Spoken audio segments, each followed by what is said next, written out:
নমস্কার বন্ধুরা, তৃপ্তির রান্নাঘরে আপনাদের সবাইকে স্বাগত। আশা করি আমার ভিডিওটি যে যেখান থেকে দেখছেন সবাই খুব ভালো আছেন। আমি আজকে আরও একটা রেসিপি নিয়ে হাজির হয়ে গেছি, পেঁয়াজের পকোড়া বা বড়ার রেসিপি। আপনারা তো অনেকেই অনেক ধরনের পেঁয়াজের পকোড়া রেসিপি খেয়েছেন। আজকে আমি যেভাবে বানাবো এইভাবে তৈরি করে খেয়ে দেখুন, এর কিন্তু দ্বিগুণ স্বাদ হয়, খেতে কিন্তু দুর্দান্ত লাগে। এটা বানাতে কিন্তু খুব একটা বেশি উপকরণ লাগে না, সামান্য কিছু উপকরণ দিয়ে খুব সহজেই কিন্তু ঝটপট তৈরি করে নেওয়া যায়। চলুন তাহলে রেসিপিটি শুরু করা যাক। আমি এখানে একটা পাত্র নিয়ে নিয়েছি, এর মধ্যে দিয়ে দেব পেঁয়াজ কুচি। পেঁয়াজগুলোকে আমি একদম সরু সরু করে কেটে নিয়েছি। সেই পেঁয়াজটাই আমি এবার এই পাত্রের মধ্যে পুরোটা দিয়ে দেব। পেঁয়াজটা দেওয়া হয়ে গেছে, দিয়ে দিলাম লঙ্কা কুচি। ঝালটা কিন্তু যে যার স্বাদ অনুযায়ী কিন্তু ব্যবহার করবেন।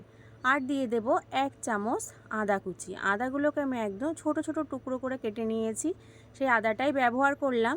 আর দিয়ে দিলাম এখানে রসুন কুচি। রসুনগুলোকে আমি একটু সরু সরু লম্বা লম্বা করে কুচি করে নিয়েছি, সেই রসুনটাই কিন্তু ব্যবহার করেছি। সব কিছু আমার দেওয়া হয়ে গেছে। এবার দিয়ে দেব আমি স্বাদ মতো লবণ।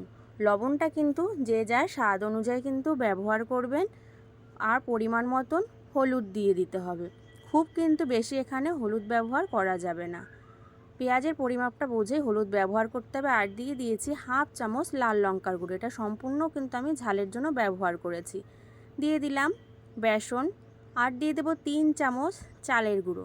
চালের গুঁড়ো দেওয়ার জন্যই কিন্তু পকোড়াটা খুব মুচমুচে হয় খেতে, অবশ্যই চালের গুঁড়োটা ব্যবহার করবেন। একটা ডিম নিয়েছি, এবার ডিমটাকে ফাটিয়ে এর মধ্যে দিয়ে দেব। ডিমটা আমার দেওয়া হয়ে গেছে। এবার সব উপকরণগুলোকে আমি হাত দিয়ে কিন্তু মেখে নেব।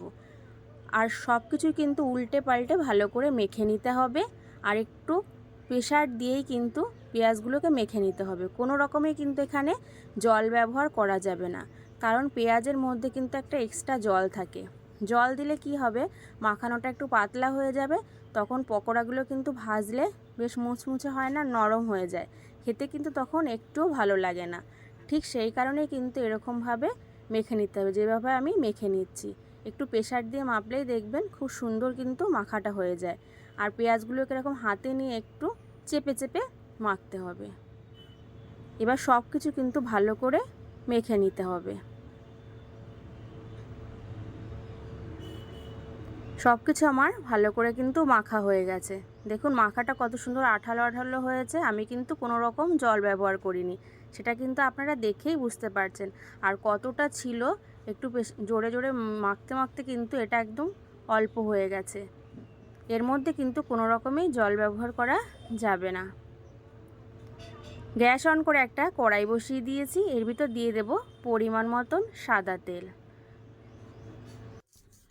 হাই ফ্লেমে কিন্তু তেলটাকে খুব ভালো করে গরম করে নিতে হবে। গরম না করলে কিন্তু পকোড়াগুলো ভেঙে যাবে, তখন কিন্তু খেতে একদমই ভালো লাগে না। তেলটা আমার গরম হয়ে গেছে। এবার যে পেঁয়াজগুলো মাখিয়ে রেখেছিলাম সব উপকরণ দিয়ে, সেখান থেকে অল্প অল্প নিয়ে তেলের মধ্যে দিয়ে দেব।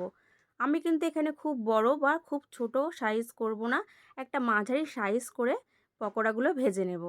আপনারা আপনাদের পছন্দ অনুযায়ী কিন্তু ছোট বড় সাইজ করে নিতে পারেন, যার যেরকম পছন্দ সে সেরকমভাবেই ভেজে নেবেন। এবার আমি তেলের মধ্যে বেশ একটু মাঝারি সাইজ করে পকোড়াগুলো দিয়ে দেব।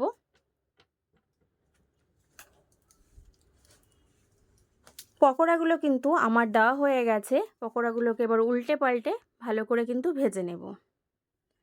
পকোড়াগুলোকে এবার উল্টে দেব। উল্টে দিয়ে ঠিক প্রথম পিঠে যেভাবে ভেজেছি, ঠিক দ্বিতীয় পিঠটাও কিন্তু ঠিক সেইভাবেই ভেজে নেব। দেখুন প্রথম পিঠটা খুব সুন্দর কিন্তু ভাজা হয়েছে, এর থেকে কিন্তু বেশি ভাজার প্রয়োজন নেই। এর থেকে বেশি ভাজলে কিন্তু খেতে ভালো লাগে না, তেতো তেতো লাগে। পকোড়াগুলোকে উল্টে পাল্টে আপনাদের দেখিয়ে দিচ্ছি। দেখুন পকোড়াগুলো ভালোভাবেই আমার ভাজা হয়ে গেছে। ঠিক এইভাবেই কিন্তু পকোড়াগুলোকে ভেজে নিতে হবে। এবার ভালো করে তেল ছেঁকে কিন্তু পকোড়াগুলোকে আমি একটা পাত্রে তুলে নেব। পকোড়াগুলো আমার তোলা হয়ে গেছে। এবার ওই যে তেলটুকু আছে ওই তেলের ভিতর বাকি পেঁয়াজগুলো আমি ঠিক প্রথমে যেভাবে ভেজে নিয়েছিলাম ঠিক সেইভাবেই অল্প অল্প দিয়ে একটু লাল লাল করে উল্টে পাল্টে কিন্তু ভেজে নেব। আমি আজকে যেভাবে পেঁয়াজের পকোড়ার রেসিপিটা তৈরি করছি, আপনারাও এইভাবে রেসিপিটি বাড়িতে তৈরি করে খেয়ে দেখুন। আশা করি সবার কিন্তু খুব ভালো লাগবে, আর এর স্বাদ কিন্তু দ্বিগুণ হয়। এইভাবে পকোড়াটা তৈরি করে আপনারা ডালের সঙ্গেও পরিবেশন করতে পারেন। এমনকি এখন তো গরমকাল, পান্তা ভাত খেতে অনেকেই পছন্দ করে, পান্তা ভাতের সঙ্গেও কিন্তু পরিবেশন করতে পারেন। অনেকেই আছে মুড়ি খেতে খুব পছন্দ করে চপ দিয়ে, তারা কিন্তু এইভাবে পকোড়াটা তৈরি করে মুড়ির সঙ্গেও খেতে পারেন। সত্যি কিন্তু খুবই দারুণ লাগে। আমার কিন্তু সম্পূর্ণ বড়াটা দেওয়া হয়ে গেছে বা পকোড়াটা, এবার উল্টে পাল্টে ভেজে নেব। পকোড়াগুলো কিন্তু আমার ভাজা হয়ে গেছে। এবার ভালো করে তেল ছেঁকে পকোড়াগুলোকে আবারও পাত্রে তুলে নেব। তাহলে আমার কিন্তু পকোড়াগুলো পুরোপুরি রেডি হয়ে গেছে। তাহলে আমি যেভাবে তৈরি করছি, এইভাবে অনুরোধ রইল আপনারাও তৈরি করে দেখুন। আজকের রেসিপি কিন্তু আমার এই পর্যন্তই। ভালো থাকবেন, সুস্থ থাকবেন। ধন্যবাদ।